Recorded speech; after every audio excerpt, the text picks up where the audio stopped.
The forest was already holding its breath when she saw him.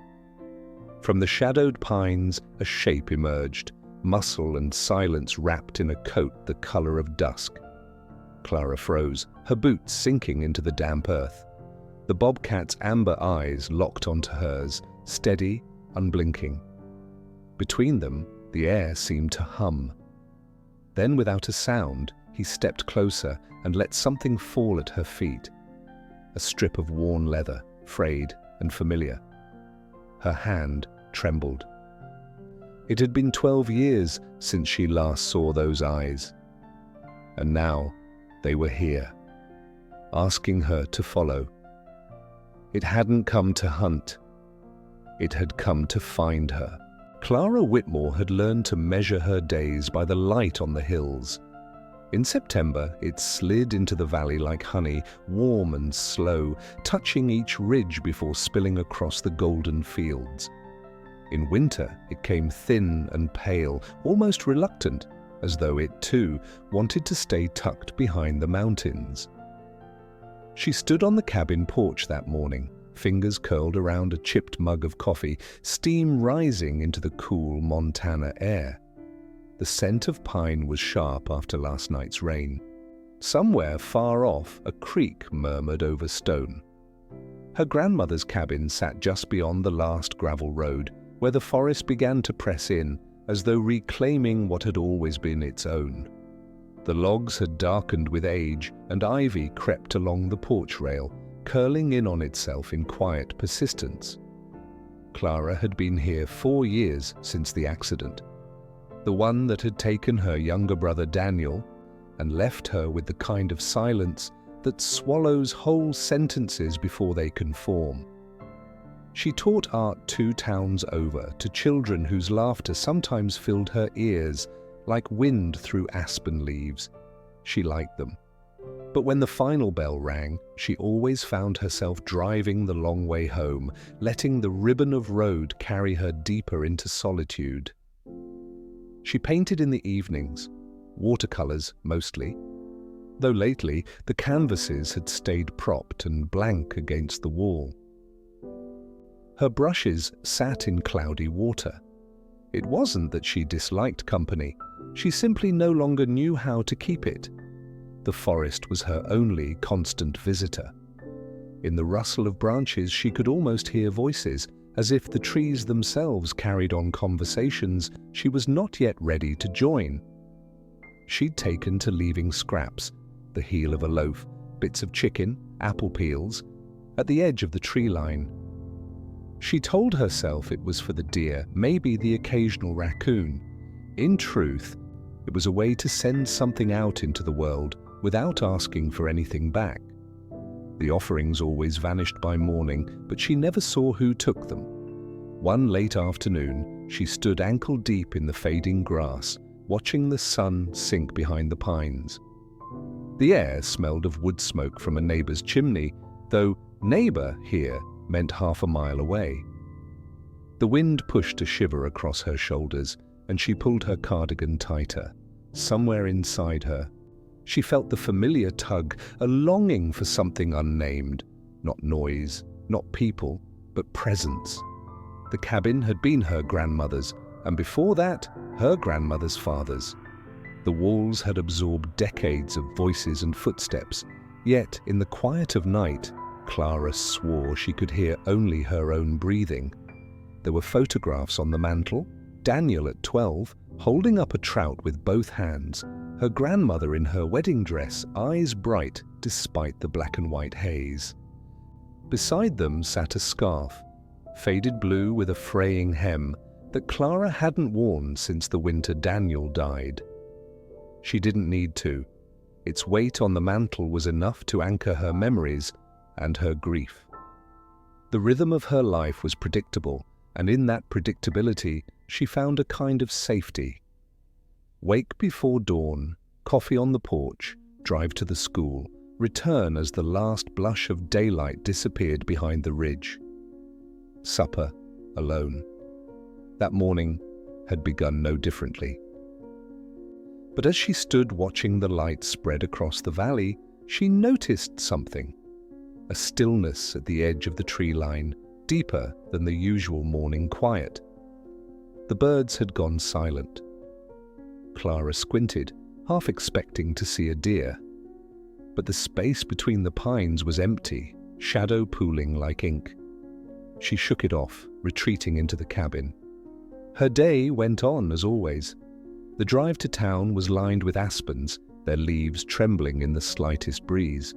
In her classroom, she guided small hands through the delicate process of mixing colors. "Too much red, and it turns muddy," she told them, smiling, when they wrinkled their noses in concentration. But through every hour, the image of that unmoving shadow lingered. It wasn't until she returned home, the light dimming to gold, that she noticed something new at the edge of the trees. A feather. It lay on the grass as if set there, not fallen, long and barred, perhaps from an owl. The damp earth beneath it showed the faintest indent of paw prints, not dog, not deer, something else. She picked up the feather, twirling it between her fingers. It was soft, almost weightless, but holding it felt like stepping into a story she didn't yet understand. From the porch, she looked toward the forest, the pines standing like sentinels. She imagined eyes watching from the shadows, patient and unhurried. That night, the wind rattled the loose pane in her bedroom window. Clara lay awake, listening. She thought she heard something in the yard, the crunch of leaves, a low rustle. She told herself it was nothing more than a wandering raccoon. Still she rose, crossed to the window, and looked out. The yard was empty, but the feather was no longer on the porch railing where she'd left it. It was gone. The next morning, she found herself lingering at the edge of the trees, scanning the ground for more signs. There were none. But the stillness was back, as if the forest had paused to see what she would do next. She thought about the scraps of food she'd left over the months, about how they were always gone, and how she had never once seen the taker. As she walked back toward the cabin, a single thought took root in her mind. Something was out there, and it had begun to take notice of her. She wasn't afraid. Not exactly. But she knew with a certainty she couldn't explain that the quiet she had built her life around was about to change. She thought she was feeding shadows.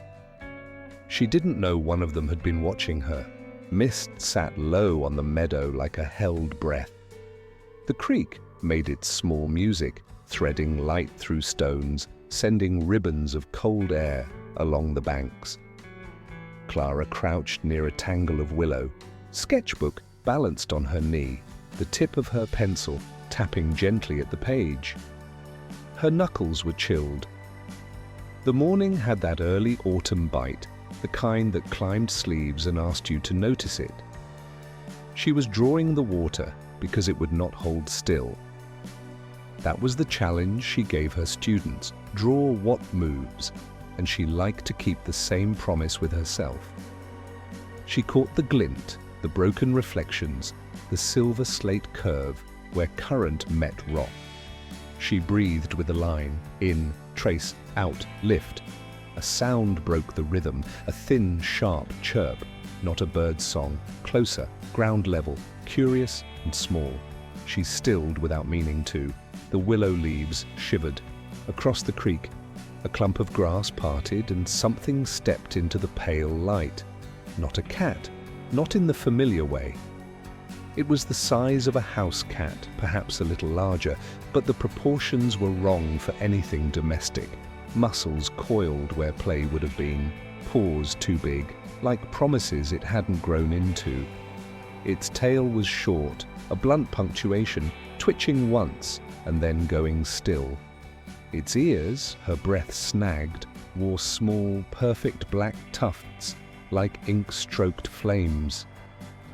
Tawny-flecked fur held the forest's colors, straw, smoke, shadow. Faint spots traced its flanks, soft as withheld words. It was a bobcat kitten, 3, maybe 4 months, alone. He didn't run. He stared at her, head set low, chest heaving fast, a scrap of bramble snagged in his whiskers like a small, wild ornament. The little body held itself in that animal balance between leaving and staying. He lifted his left paw, as if stepping into nothing, then pulled it back and tucked it close. That paw wasn't right. A hitch, a caution. He leaned away from it, weight shifted to the other 3 like a stool with a bad leg. The creek carried cold toward her. She could smell wet earth and the iron sweetness of water. She could also smell him if the wind turned just right, a leaf-damp scent, musk faint as a memory, the pine sour of a long night. Clara didn't move. Her body tried to remind her of old rules. Make yourself tall, make noise, don't invite what you cannot carry home. But the rules were loud, and the little creature was quiet. She put the pencil down without looking and opened her hand so he could see it. Empty, palms up, a peace offering shaped like absence. He answered with another chirp, quick and bright, a sound somehow rounder than fear. Then he tested the air with his nose, mouth parted slightly, so scent could find the small gap between his lips and teeth. He catalogued her. Wool sweater, river, charcoal dust. A sleep-thinned woman who hadn't laughed enough lately. His ears flicked. The black tufts trembled. He lowered his head. He watched her watching him. She glanced to the nearest trees out of habit, scanning the broken light for a larger shadow. No movement, no other shape. The space beyond the saplings remained a study in absence. She listened for brush cracking the way it does under a heavier step. Only the creek spoke. "Hey," she said softly. And the word felt like a stone placed carefully among other stones. "I see you." He blinked slowly. She blinked back, the way she'd learned with the strays that sometimes wandered her porch in winter. And, I mean, no harm in a language without verbs. The mist took the sound of her voice and laid it flat across the water. She thought of her phone in her jacket, of numbers she could call, fish and wildlife. The neighbor who kept goats and opinions, a chain of logic unfurled like wire in her mind. Bright and barbed, he belonged to the forest. He needed proper hands. But logic had a hard edge, and the sight of the small, lifted paw softened it. He was a puzzle the laws could not solve in this exact breath. Clara unzipped the side pocket of her satchel as slowly as people pray. She kept moving to a minimum. A shoulder, a wrist, nothing sudden. From the bag, she took the leftovers she'd meant to eat later, a small cloth bundle tied with string. Cold chicken. She didn't hold it out like bait. And that would be a hook, and today could not be a trap. She set the bundle on the pebbled sand of the bank and eased her hand away, opening the cloth with a fingertip so the scent could lift. He watched her hands more than the food. That felt like a kind of compliment. His nose twitched. For a long moment, nothing moved but the creek, and then he inched forward. A step. Pause. Listen. The lifted paw brushed the stones and he flinched, then tried again, setting it down halfway, as though reminding it how to be a paw and not a pain. Up close, she could see the kitten in him. Not just the spots or the soft belly fur that had yet to sleek into strength, but the curiosity. It was enormous. It crowded out his fear and made space for something else. At the edge of the water, he stopped and looked for the shallowest crossing the way any sensible being would. He chose the rocks that made a crooked path, the same ones Clara used without thinking. He tested the first one with his good forepaw, pressed, lifted, then hopped, quick, light as a breath. A slip sent ripples across the surface. He found himself and continued, a small, entire creature learning the map of this moment as he went. He reached the far bank and kept the width of a pine sapling between them. They both pretended it mattered. He lowered his head, scenting the chicken. He didn't lunge. He took one piece and folded his body around it as though to say, "I will not lose this." He chewed with efficient caution, glancing up between bites to keep her in the circle of his vision. Clara's mouth had gone dry. She swallowed and realized she was holding still in the old, instinctive way of prey or prayer. The wind shifted. He lifted his head, nose up, and the world seemed to tilt toward that small, searching face. He swallowed the last bit and licked the cloth, then the stone beside it, then his own nose. A pink tongue appeared, brisk and practical. He looked at her as if measuring what else she might make appear. "More?" she whispered, then shook her head at herself. "Of course, but not too much." Her voice came out low, as though she were in a church made of willow and water. She reached into the bundle and slid one more piece into the open cloth. He took it. A little faster now, the fear had softened into hunger, and hunger makes its own brave. When he finished, he sat. Not fully, he was a tight spring of a thing, perched on possibility, but he allowed his haunches to touch the ground. He lifted the injured paw and held it in the air, as if waiting for her to notice. She did.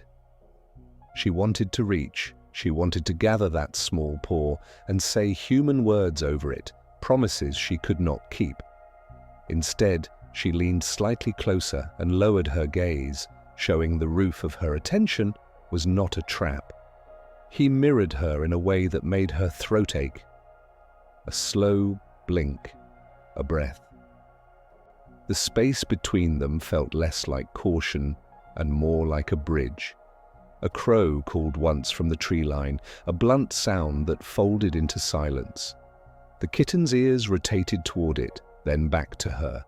He shifted his weight and, without warning, sank onto his side, a quick collapse that looked like trust, trying itself on to see if it would fit. He pressed his cheek to the cold earth and made a small sound, not the chirp, but a rumble so soft she heard it more with her bones than her ears. Not a purr, not exactly, but something purr adjacent, animal contentment sketched in charcoal. She breathed out. The air left her in a visible ribbon. She let her knees sink into the sand until grit pressed through her jeans, grounding her there with him. The creek made light lace of the sun that had begun to find its way through the trees. The mist thinned. The world seemed to take its first proper sip of morning. "Hello," she said again, and this time the word didn't feel like a stone. It felt like water. He rolled onto his belly and reached one paw forward, claws hidden. He stopped just before the edge of her shadow, as though shadows might have rules. The paw hovered and then rested, the toes spreading slightly, tiny black pads touching cold grit. He was near enough now that she could see the faint, darker marks that ringed his pupils like smoke. His eyes were not gold yet. Kitten grey-green still clung to them, the color of creek water over moss. In those eyes, something old and something very new kept polite company. He sniffed the cuff of her sweater without touching it. He smelled charcoal and coffee and wood smoke. He smelled the scarf she had looped around her neck, though it hung loose and long, tired blue against her chest. He breathed on it. She didn't move. The scarf's frayed end brushed his whiskers, and he flinched, then leaned in again, braver, as though the cloth itself held a story he meant to read. A gust of wind pressed leaves against the ground and made the willow leaves applaud softly. The kitten's paw tensed, then relaxed. He looked past her toward the cabin that held her quiet life, then back to the trees that held his. The space between those places had always been a fence. This morning, a gate opened. Clara lifted the edge of the cloth one more time and slid the remaining bit of chicken closer, not as an invitation, but as acknowledgement. He accepted graciously, like a small king who understood the economy of kindness. He ate, then sat again, and, this time slowly, deliberately, lowered his face and pushed the soft weight of his forehead into the hem of her scarf. It was not a nuzzle, not yet. It was a question posed in the only language he had. She didn't answer with her hands. She answered with stillness, with breath, with the slow blink that said, yes, if you choose it. They stayed like that long enough for the mist to lift off the water. Long enough for the morning to find its feet. When he finally stood, it was with that same careful favoring of the left paw. He looked toward the trees, then at her, then at the trees again. The world tugged at him in two directions, and he let it. He took 3 steps toward the tree line, paused, and looked back over his shoulder, holding her with those creekwater eyes. She understood the look in a way that frightened her with its ease. It was the look people give when they are not ready to say goodbye. He vanished into the green as if the forest had been waiting with open hands. The willow leaves settled. The creek went on telling its small, clean story. Clara sat where she was, hand on the damp earth, scarf edge warm against her wrist where a tiny bit of his breath still clung. She stared at the place where his body had pressed the grass flat into the shape of his rest. The chicken cloth lay empty. A pale square on dark stones, a flag of truce surrendered and accepted. She should have been shaking. She wasn't. Something else moved in her instead, something as quiet as moss. It spread under her ribs, into the places solitude had worn smooth. When she rose, finally, her knees popped softly, and the willow answered with a whisper of its own. On the way back to the cabin, she looked once over her shoulder and saw nothing but trees, exactly as a stranger would have. Yet the world had a seam now, a line only she would notice, where morning had opened and let another life step through. She didn't call anyone. She made soup, washed her hands, stood at the sink, watching light slide across the table. And when a shadow moved just beyond the window, bird, squirrel, maybe nothing at all, her heart lifted as if a name had been spoken. That night, she folded the empty cloth and set it on the porch railing. She left the porch light off. She stood in the dark. Slippers on cool wood, and listened to the creek's braided song carry through the trees. A single feather lay on the step below, caught on a splinter. She picked it up, tucked it into the frame of the kitchen mirror, and laughed once, surprised by the sound. She slept with the window cracked. The loose pane rattled, and the scent of the woods came in like a gentle thief. She dreamed of a short tale like a period at the end of a sentence, and when she woke, the dream stayed, simple as a breath. Morning would come. She knew where she'd be. She'd be by the water, waiting, not waiting. That was the day Clara stopped walking alone. Clara had told herself it was curiosity. That was why she kept lingering at the edge of the trees, leaving scraps, scanning for signs. But it had become something more, a silent conversation carried out in offerings and absence. The first time she saw him clearly was on a late October afternoon. The air had that brittle, leaf-dry scent, and the sun was slipping low, slanting gold through the branches. She'd stepped into the clearing with a basket of windfall apples for the deer. That was when the undergrowth shifted, not with the erratic flurry of a squirrel, but with something deliberate.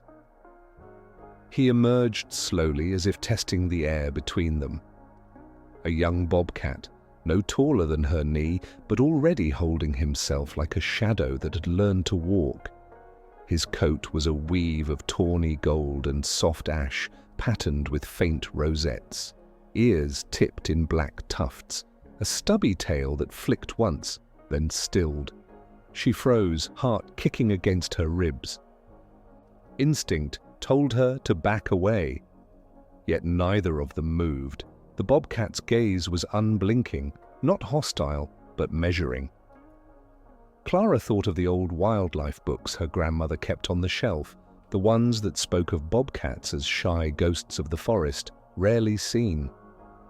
This one had not fled. That in itself was strange. He took a single step forward, and she noticed the faint hitch in his back leg, a limp so slight it could be missed. She also noticed how thin he was, and the way his ribs rose and fell under his fur. Without thinking, she set an apple on the ground between them. He didn't take it, not right away, but his ears twitched, catching every sound in the quiet. A moment later, he turned and slipped back into the shadows. The apple was gone by morning. After that, the visits came more often, always at a distance, always brief. Clara began leaving small pieces of cooked chicken at the tree line, careful not to linger. Each time, the offering vanished before dawn. One evening, snow threatened in the sky, and she set out a scarf-wrapped bundle of food. From the porch, she saw him approach, cautious, pausing every few steps. He picked up the bundle in his mouth, its ends dangling, and trotted toward the far side of the clearing. Not into the deeper forest, but toward a narrow gully she hadn't paid much attention to before. It was then she realized he wasn't eating here. He was taking the food somewhere else. A storm moved in that night, rattling the eaves and whispering along the chimney. Clara lay awake, imagining the bobcat curled under some root tangle or rock ledge, the scarf still warm from her hands.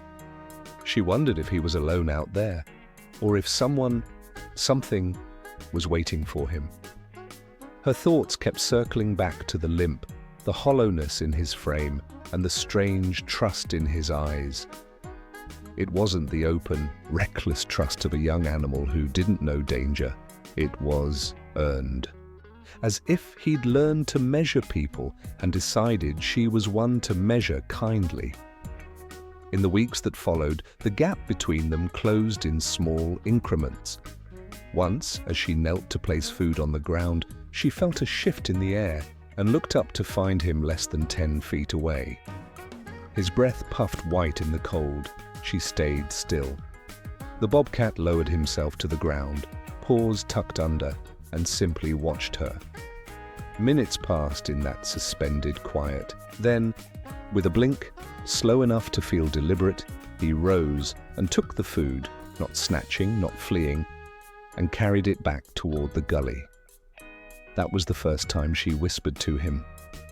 Not words with meaning, but a low, even sound, almost like a hum. And for the first time, she felt the quiet between them change. It was no longer the quiet before something began. It was the quiet of something already here. In the stillness, they learned each other's language. The first snow came quietly, as it often did in the valley. One evening, the pines were dark against the sky. By morning, they were dressed in white, so fine it seemed the air had been combed smooth. Clara woke to the muffled world that snow makes, where even the wind has edges softened. She thought about him immediately. By now, she had stopped thinking of the bobcat as simply the bobcat.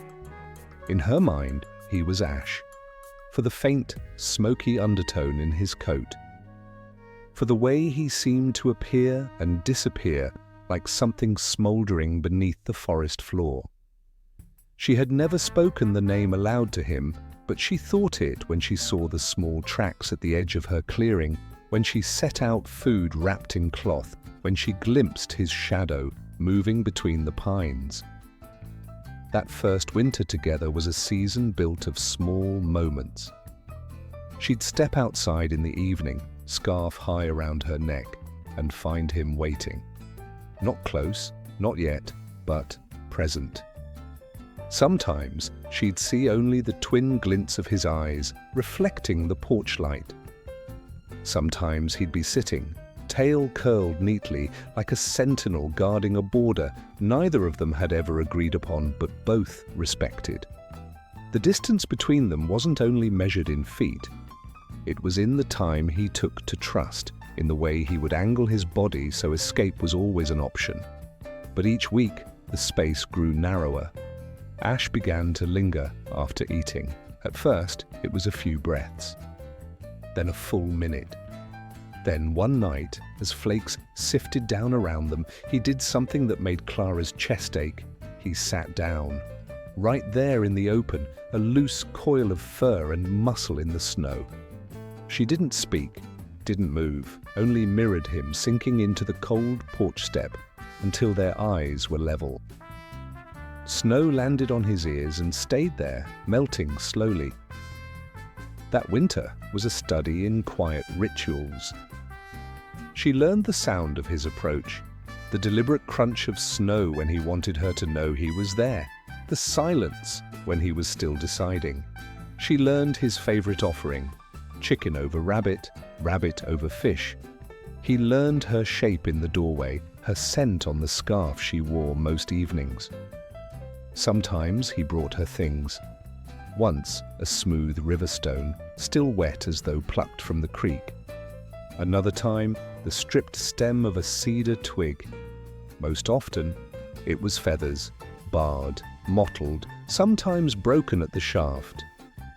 He would set them down, step back, and watch her notice. Clara began keeping them in a shallow bowl on the kitchen table. They felt like letters in a language she didn't yet understand, but was learning to read. The snow deepened. Nights grew colder. More than once, she found herself wondering where Ash went when he left her clearing. She followed his tracks once, but they wound into a tangle of underbrush and vanished. It felt wrong to press further. Instead, she let the wondering be part of the bond. He had his world. She had hers. The overlap was enough.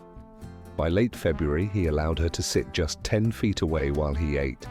One night, in a hush so complete she could hear the faint rasp of his tongue on the bone she'd left for him, she dared to lean forward slightly. He froze, but didn't bolt. And then, impossibly, he took a step toward her. Just one. A paw print pressed into fresh snow, close enough she could have reached out. He blinked once, slow and heavy-lidded. She mirrored it. That was the first night she felt, deep down, that she wasn't just keeping him alive through winter. He was keeping her alive too. In March, the thaw began. The snow retreated in ragged edges, revealing patches of earth still sleeping. Ash visited less often, and the clearing felt wider without him. But every few days, there he'd be, slipping from shadow to light, pausing as if to make sure she still belonged here. The winter had changed them both. She had learned to listen with her whole body, to speak without words.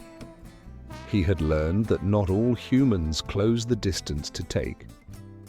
And somewhere, beneath the crust of snow and the meltwater, trust had taken root. It would be tested soon.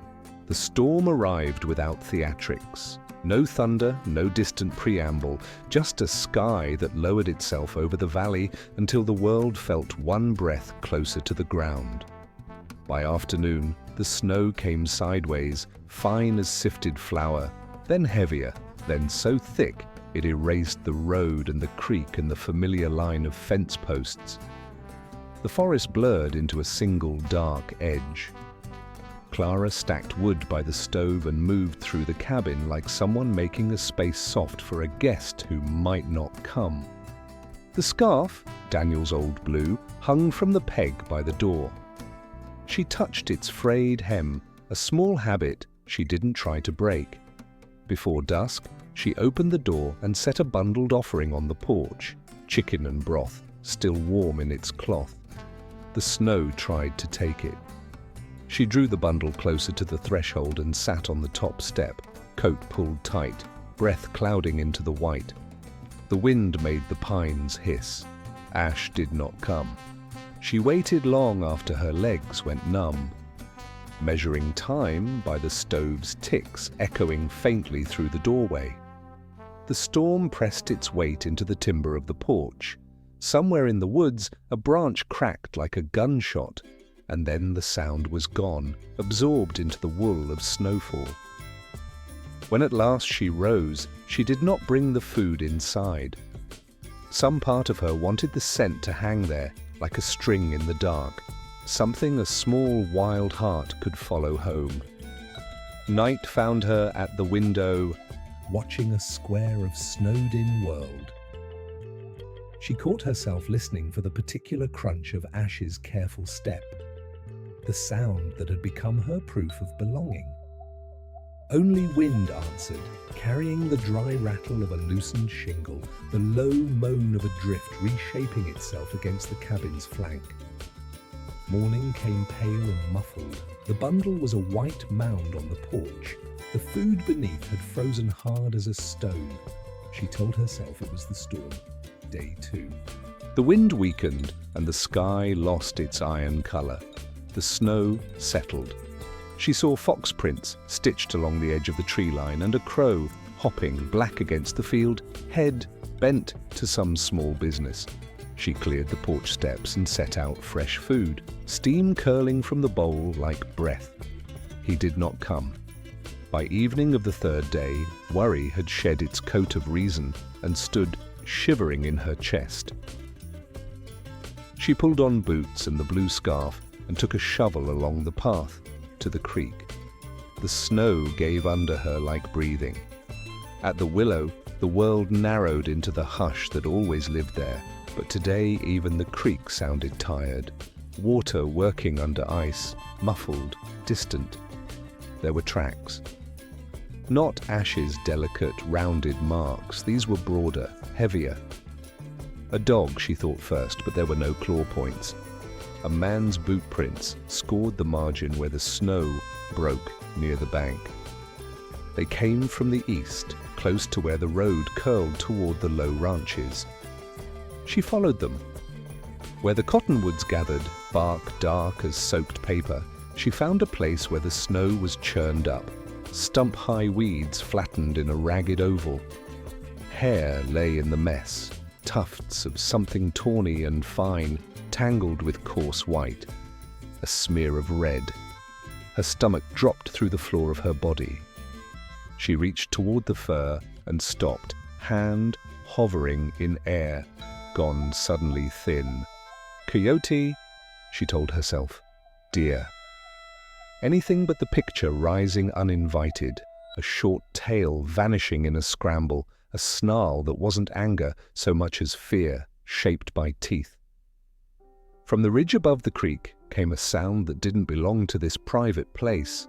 The far-off metallic whine of a truck downshifting, men's voices briefly raised and then swallowed. Clara climbed the slope and broke through a stand of young fir to the old fence that bordered her property. The wire sagged under snow. Beyond it, the path that hunters favored cut toward the Barlow place. She knew Barlow by the shape of his jaw and the way his talk at the mercantile went quiet when she entered. He kept goats and had opinions. He'd complained about predators nosing too close. Half lost in the drift, at the base of a post, she found the trap. It wasn't sprung, its teeth were grey with ice, and the chain attached to the stake was new. She couldn't make herself touch it. She pictured a paw, the left one, the one that had learned to move carefully, finding the only open question on the ground and answering it wrong. Her breath hitched, the scarf pressed damp against her mouth. She followed the drag of boot prints another 30 yards and came upon a second circle of churned snow, smaller as if made by a body turning on itself, trying to get away without moving. There were more tufts of fur here, and something else, a bent feather, barred and broken. Caught in the chain links where someone had mislaid it, it clung there, shaking in the soft, indecisive wind. Clara stood very still. Around her, winter waited, suspended, as if the forest itself were holding back. She imagined Ash as she had seen him in a dozen quiet evenings, sitting in the snow like an exhale, ear tufts tipped with white, eyes holding her steady. She saw him as he had been that first morning by the creek, paw lifted like a question. She saw him now because she could not see him, and the absence burned. The prince led toward the Barlow fence line. She stopped at the boundary. The law was one thing, the ways people enforced it another. She thought of making a call that would turn her private, tender wrongs into someone else's public rightness. "Ma'am, bobcats aren't house cats," she would hear. "They come and go. It's nature." Or worse, "If it's bothering livestock, folks can take measures." Her hands shook, not with rage. With a feeling like having your name mispronounced in a room where you cannot correct it. Back at the cabin, she washed the blood snow from her boots and sat on the floor by the door, as if distance from the threshold could keep the world out. The scarf pooled in her lap. She held the broken feather and understood it for what it was. Not a token, not a gift. A torn piece of a story, carried here by accident, begging to be finished. That night, she didn't light the lamp. She let the dark enter and make itself a seat. The stove clicked and sighed. A mouse in the wall did its small, honest work. She closed her eyes and tried to breathe the way she had taught herself to on those old bad nights. Slow, in through the nose, out through the mouth, counting to 5 and back again. It steadied the hands, but not the ache that sat under the breastbone, not the pictures the mind insists on painting when it finds a blank. 3 more days passed, no prints near the porch. No flash of shadows slipping between trees. On the 4th morning, a neighbor's truck rolled up the unplowed track, tires shouldering snow aside. Tom leaned out, hat low, face weathered into permanent squint. "You here?" he called over the idling engine. Clara stepped onto the porch. The cold reached in under her coat like a careful hand. "Barlow lost a kid," he said. "Found bobcat tracks by the pen, says he did. Went to the county, got himself a permit." He shrugged. "A little sorry by the shape of it. Hate to see it, but you know how folks are about goats." He showed me a picture of tracks, could have been anything. Clara nodded, though her body felt as if it had been filled with silt and water and left to settle. "When?" she asked. "Yesterday, they say." He looked past her to the porch rail, to the bowl she kept there. She had forgotten to take it in. "You all right out here alone?" he asked, not unkind. "I'm fine," she said, and felt the lie skate harmlessly off the surface of things. Tom tipped his hat and drove away, the sound of the truck fading into the long quiet that followed. Snow fell again that afternoon, light and inattentive, as though the sky had forgotten how to commit. She stood at the window with the broken feather between her fingers until the edges of it frayed onto her skin. At dusk, she wrapped a bundle of food and walked to the willow. She did not set it down. She stood with it in her hands until her fingers stung and her arms ached and the cold pressed its careful teeth along her jaw. She pictured Ash slipping through trees at that hour he favored, dusk thickening tonight. She pictured him avoiding the old traps like a dancer, stepping a pattern he'd learned beneath the snow. She pictured him failing to see the new iron question in his path. When she finally placed the bundle on the ground, she did it gently, as if she were laying down a sleeping child. It was still there in the morning.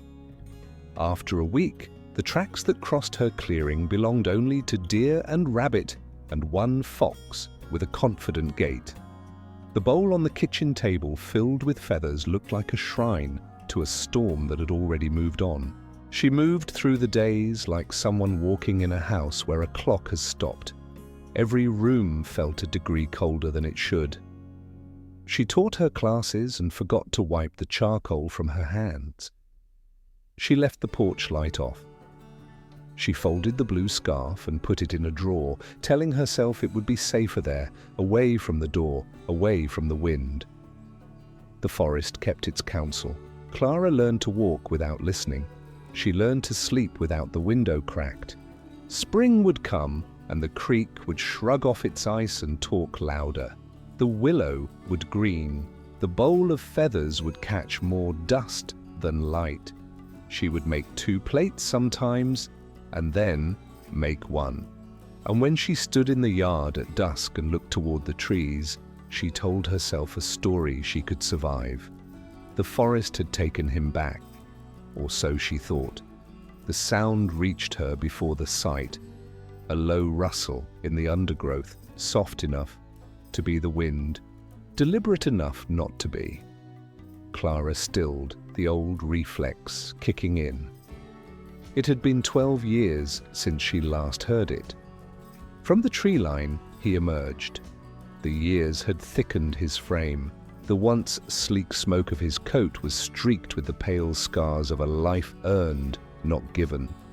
But the eyes, amber, unblinking, were unchanged. Ash stopped a few paces from her. His breath curled in the cool air, slow, measured. Between them lay a gap, not of distance, but of years lived apart. She opened her mouth, but no words came. Then, with a strange deliberation, he stepped forward and let something fall at her boots. A strip of leather, worn soft with age. The end frayed in the exact way she remembered. From the winter, she had bound a splint to his hind leg after the trap had nearly taken him. Her fingers curled around it before she even realized she'd moved. It smelled faintly of cedar and earth. He didn't turn to leave. Instead, he padded a few steps away, glancing back over his shoulder once, not urging, not commanding, just waiting. The forest seemed to lean in as she followed. Through the stand of birches where she had once hidden him from the game warden, past the curve of the creek that had iced over the night he first pressed his head into her palm. Every step was a memory layered over the present. When they reached the hollow near the ridge, she saw why he had come. Nestled into a bed of leaves was a female bobcat, her coat dulled, her flank rising shallowly with each breath. Beside her, 2 small bundles of spotted fur twitched and wriggled, eyes still sealed. Ash moved to them, touching each one with his nose before looking back at Clara. The air left her lungs in a single, aching exhale. She understood. This wasn't a return to her, this was an introduction. He had brought her into his world, the way she had once brought him into hers. And in the hollow, beneath the whispering pines, she felt the strange, wordless message settle in her bones. You kept me alive. Now I'm asking you to keep them. For a long while, Clara only stood there, the strip of leather warm from her palm, the sound of her own heartbeat folding into the rhythm of the forest. The mother bobcat's eyes flicked open, wary, sharp, but she didn't move. Ash stayed between them, his body language neither tense nor relaxed, but purposeful, as though this meeting had been arranged long before Clara had even known to expect it. She lowered herself slowly to the ground, knees finding the cool press of earth. The kits made tiny, squeaking breaths, their fur still in that soft, unclaimed stage, before the world had named them survivors.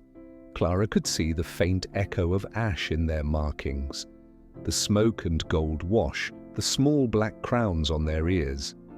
The mother's sides rose and fell. There was something in her breathing Clara didn't like. A strain, a delay.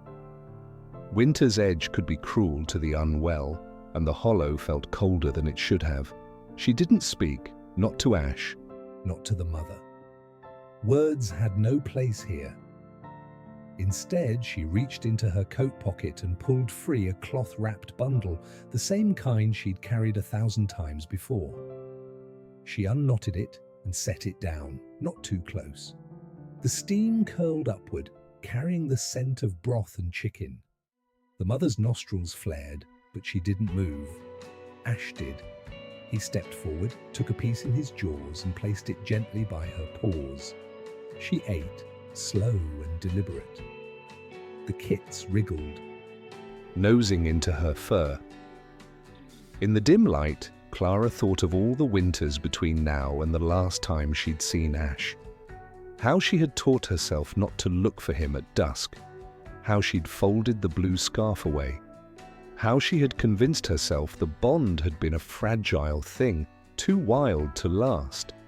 And yet here he was, older, scarred, alive, carrying with him the echo of the trust they had once built in the quiet snow. When the bundle was empty, Ash settled beside the family, his body curving protectively around them. Clara rose, brushing leaves from her palms, the leather strip still in her grasp. She didn't reach to touch him. Some bridges are strongest when left uncrossed. As she turned to leave, she felt his gaze follow her. She glanced back once. The sight fixed itself in her. Ash in the hollow, head high against the fading light, the two kits pressed into the shelter of his side. By the time she reached her cabin, the sky had begun to snow again. The flakes were small, almost invisible, but they carried that hush she remembered from the first winter. She stepped onto the porch, set her boots by the door, and placed the leather strip on the kitchen table beside the bowl of feathers. It didn't feel like an artifact of loss anymore. It felt like a promise returned. That night, she left the window cracked. The wind slipped in, soft as breath. Somewhere out there, under the shelter of pines, life was beginning again, and she was part of it, whether or not she ever saw him here again. Some bonds don't fade, they only wait. If this story touched your heart, stay close. Here on Paw Prints and Stories, we believe some bonds never end.